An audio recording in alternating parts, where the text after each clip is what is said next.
Yo, what's up? Good morning guys, Chris TV. Welcome back to my channel again guys.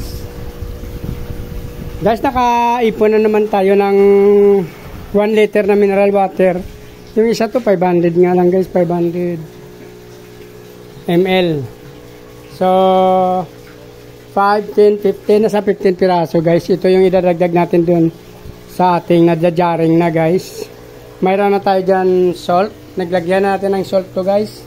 Tapos tap water, tapos nilagyan natin ng talisay leaves isa-isa guys.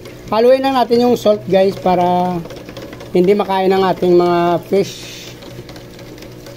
Pinsa na guys, medyo madilim kasi nandito ako sa loob. Kasi parang ulan kasi guys, makulimlim. So.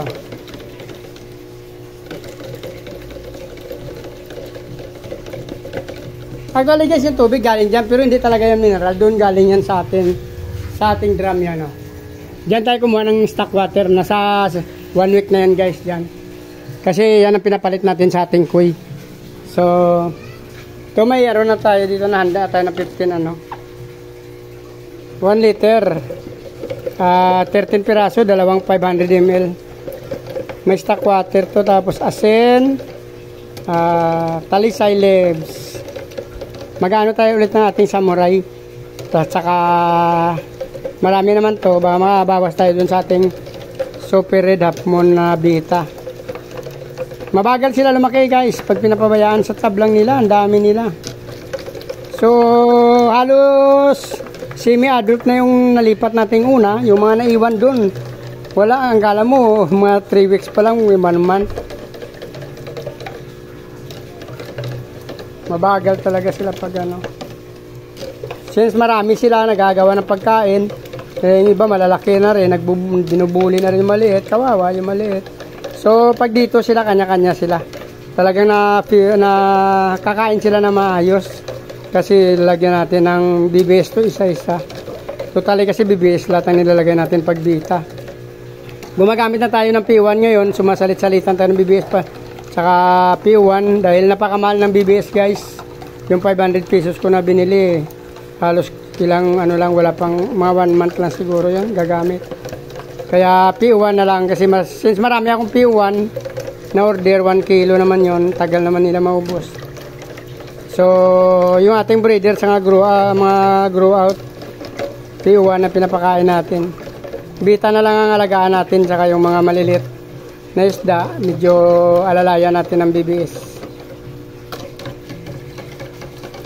para paglaki nila P1 na rin. Tapos mga Friday or Saturday pupuntahan ko ulit ang aking mga pet shop na pinangiwanan ng number kasi ninakaw yung cellphone ko guys. Hindi na ibalik yung SIM card, pero yung cellphone nabawi ko. Pero yung SIM card hindi na nabawi kasi, kaya hindi na tayo makukontak kung sakaling mag-order yung mga pet shop na nakausap ko. Dahil yung number ko na ginagamit ngayon, iba na. Wala tayong magawa guys. Yung iba kasi nagbibisyo na hindi naman kaya talaga. So nakakagawa sila ng masama. Mayroon na halos na makakain.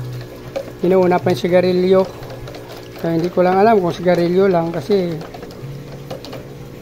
minsan kasi hindi naman na mapagilan pag nagbibisyo sila. So wala naman tayo magawa yun kasi hindi na natin binarangay yun guys para wala nang gulo. Baka tayo pa yung maabala lang tayo masyado. So guys, update ko na lang kayo ulit mamaya pag nalagyan na natin to. Para hindi naaba ang video natin, please.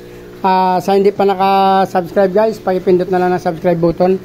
Sama nyo na rin yung bell button guys para updated kayo sunod ko pa ng mga video. Marami tayong mga video pa na i-upload guys kasi since nag-aalaga tayo at nagbe-breed ng mga fish natin guys. So maraming salamat sa mga supporter, sa followers na patuloy na sumusuporta. Magandang umaga, mabuhay kayo hanggang gusto nyo. Maraming salamat guys. Bye bye.